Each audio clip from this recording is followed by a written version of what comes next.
এই দুনিয়ায় বন্ধু থাকবা না চিরকাল, বাতিল ভাঙবে রে বাজার। এই দুনিয়ায় বন্ধু থাকবা না চিরকাল, বাতিল ভাঙবে রে বাজার। ও তোর জীবন যৌবন সবই যাবে রে, খালি খাঁচা থাকবে পড়িয়া, থাকবে শুধু মাবুদ আল্লাহর নাম। এই দুনিয়ায় বন্ধু থাকবা না চিরকাল, বাতিল ভাঙবে রে বাজার। আগে তোমার নামাজের হিসাব, এরপরে বন্ধু তোমার যৌবনের হিসাব। ওরে যৌবন কাল যুবক কোন কাজে কাটাইলি, কিনিয়া ওই কবরে যাবি, কি জবাব দিবি দরবারে আল্লাহর। এই দুনিয়ায় বন্ধু থাকবা না চিরকাল, বাতিল ভাঙবে রে বাজার। জোরে কোন ঠিক কিনা? এ মুসলমান দুনিয়ায় থাকতে পারবা না, অথচ অনন্তকাল তোমার কবরের মধ্যে থাকা লাগবে, সেখানে থাকা লাগবে। এ বান্দা দুনিয়ার মোহের মধ্যে পড়িয়া, দুনিয়ার পিছনে দৌড়াইয়া বান্দা বড় বড় বিল্ডিং বানাইছো, অনেক কোনো কিছু করছো, কিন্তু না না, আখিরাতের জন্য বান্দা কোনো কিছুই করো নাই। আখিরাতের জন্য বান্দা সুন্দরভাবে কোনো আমলে সলেহ করো নাই। আল্লাহ বলেন আল মালু আল বানুনা জিনাতুল হায়াতিদ দুনিয়া ওয়াল বাকিয়াতুস সালিহাত। আল্লাহ বলে বান্দা আজকে তোমার বিবির পিছনে পড়িয়া তুমি ডাকাতি করলা, সন্ত্রাসগিরি করলা, হালালকে হালাল বলো নাই, হারামকে বান্দা হারাম মনে করো নাই। বিবি বাচ্চারে খুশি করতে গিয়া বান্দা অপরের হক নষ্ট করে বান্দা জীবিকা উপার্জন করেছ। এমন পাক্কা ইমানদার আমাদের সমাজে আছে না? না। তারে যদি বলা হয় কেন এগুলো করেন, কয় বিবি যেন খুশি হয়। মাল কেন জমা করো ভাই? আল্লাহর বান্দা বলবে আমার সন্তানদের খুশির জন্য, শান্তির জন্য এগুলো আমি করি। আল্লাহ বলেন আল মালু ওয়াল বানুনা জিনাতুল হায়াতিদ দুনিয়া। এ মুসলমান, বিবাহর রাত্রে যেমন পাত্র এবং পাত্রীকে অলংকার দিয়া সাজানো হয়, নাকি হয় না? সুন্দর দুল পরায়, সুন্দর চুড়ি পরায়, সুন্দর মালা চেন পরায়, তবে হ্যাঁ এই অলংকার গুলো সব সময় তাকে পড়তে দেওয়া হয় না। বাসর রাত্রের পরে আল্লাহর বান্দির এগুলো আর শরীরে পাওয়া যায় না। আল্লাহ বলেন দুনিয়াটারে ওই জিনতের সাথে আল্লাহ তাআলা তুলনা করলেন। মরিয়া যাবি রে গোলাম, আজরাইল যখন বাড়ির দরওয়াজার মধ্যে চলে আসবে, হাজারবার কান্নাকাটি করবি, আমারে আজরাইল একটা বার সময় দাও, আমারে একটু সময় দাও, আমি আমার সন্তানদের সাথে একটা কথা বলে কবরে যাইতে চাই, এক রাকাত নামাজ পড়ে আমি কবরে যাইতে চাই। না রে ভাই না, আল্লাহ তাআলার বিধানের মধ্যে এটা পড়ে না। আজরাইল যখন আসবে একটা সেকেন্ড সময় তোমাকে দেওয়া হবে না, ঠিক কি না?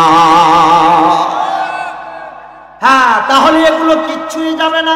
আল্লাহ বলেন ওয়াল বাকিয়াতুস সালিহাত, বাকি থাকবে মাত্র আমলে সালেহ, নেক আমল।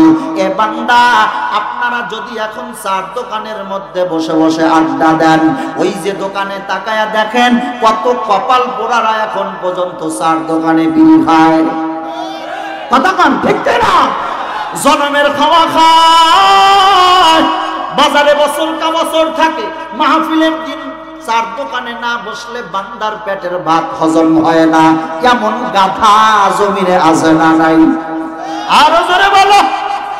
তবে আমি যে তাদের গাধা বললাম, তারা উল্টায় কইব কি জানেন? গাধা তো আমরা না, গাধা যারা ওখানে বইছে তারা। মাইকের আওয়াজ তো আহে,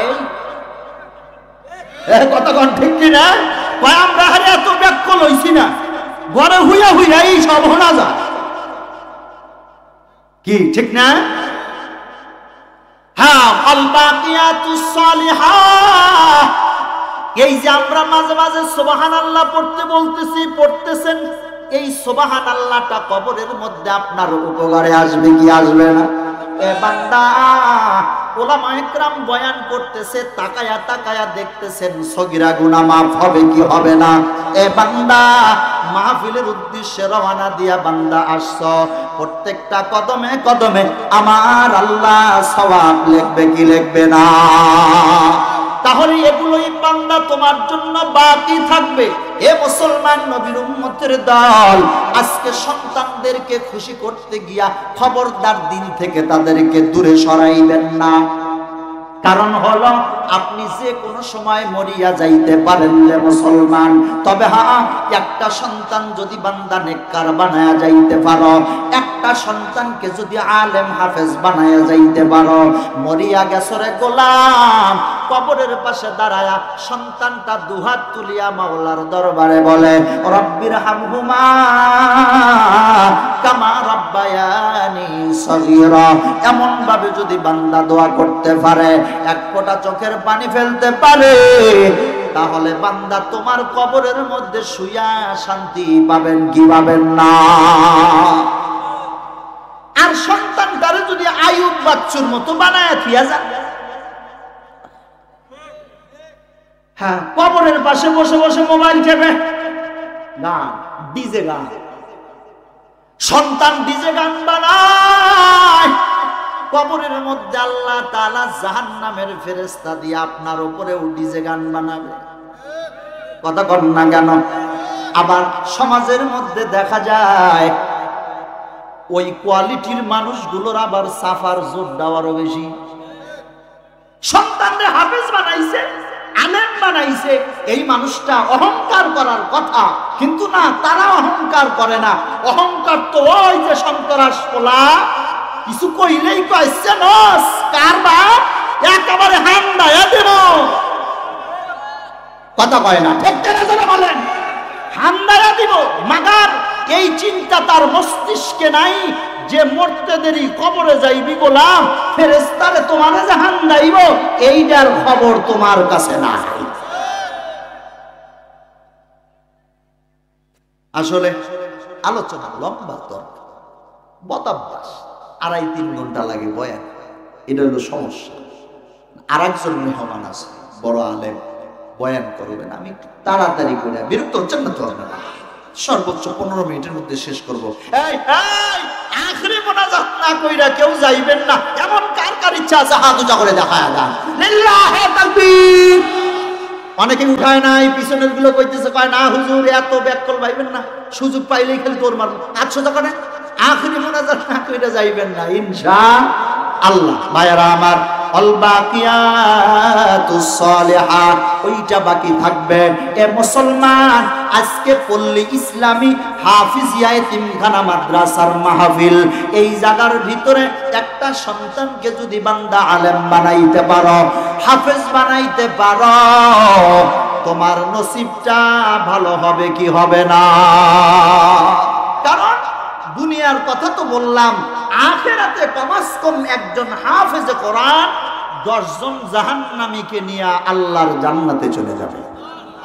কয়জন? আর যদি বলে আয়ুব বাচ্চুর মতো আয়, তাহলে কয়জন রে নিয়ে জান্নাতে যাইব? হ্যাঁ, পুরা গোষ্ঠীরে জাহান্নাম। কি ঠিক না? আল্লাহ হেদায়েত দান করেন, জোরে বলেন আমিন। ভাইরা আমার, সংক্ষেপ করে দেই, তাড়াহুড়া করে বলতেছি। একজন হাফেজে কোরআন হাসরের ময়দানে আল্লাহ তাআলা এমন পাওয়ার তার হাতে উঠায়া দিবেন। এ মুসলমান, একটু দিলটা নরম করে এক ফোঁটা চোখের পানি ফালানের নিয়াতে কথা শোনো। পর্দার আড়ালের মাগমা, তোমাদের দাম আল্লাহ তাআলা তো অনেক বাড়ায়া দিছে।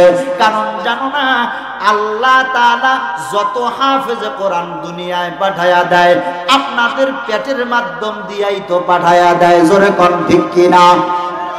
আল্লামা দেলোয়ার হোসেন সাইদি সাহেব তো মায়ের পেটে নিয়েই আসছে। আমি আব্দুল মতিন মায়ের পেট হয়াই তো আমরা দুনিয়ায় আসলাম। হাফিজি হুজুর মায়ের পেট হয়াই তো দুনিয়ার জমিনে আসছে। মুফতি আমিনী রহমতুল্লাহি আলাই মায়ের পেট হয়াই তো দুনিয়ার জমিনে আসছে। আহমদ শফি রহমতুল্লাহি আলাই মায়ের পেট হয়াই তো দুনিয়ার জমিনে আসছে। এ মা, আজকে ওলামা একরামের বয়ান শোনার জন্য বাড়ির গেটের দরওয়াজার মধ্যে তালা দিয়া মাহফিলে আইছ। তবে হ্যাঁ, তোমাদের দিলের মধ্যে এমন তামান্না জাগে না, এমন আশা জাগে না আমিও একজন আলেমের মা হয়া কবরে যাইতে চাই, ঠিক কিনা? এ মুসলমান, হাফেজ কোরআন আল্লাহ তাআলা হাসরের ময়দানে বলবে, হাফেজ কোরআন যা তুই আমার জান্নাতে চলিয়া যা। লম্বা ঘটনা সংক্ষেপ করে আমি একেবারে অল্প সময়ে শেষ করে দিব। আল্লাহ বলবে যা জান্নাতের দিকে চলিয়া যা। আল্লাহ তাআলা সিংহাসনে বসে থাকবেন। হাফেজ কোরআন এমন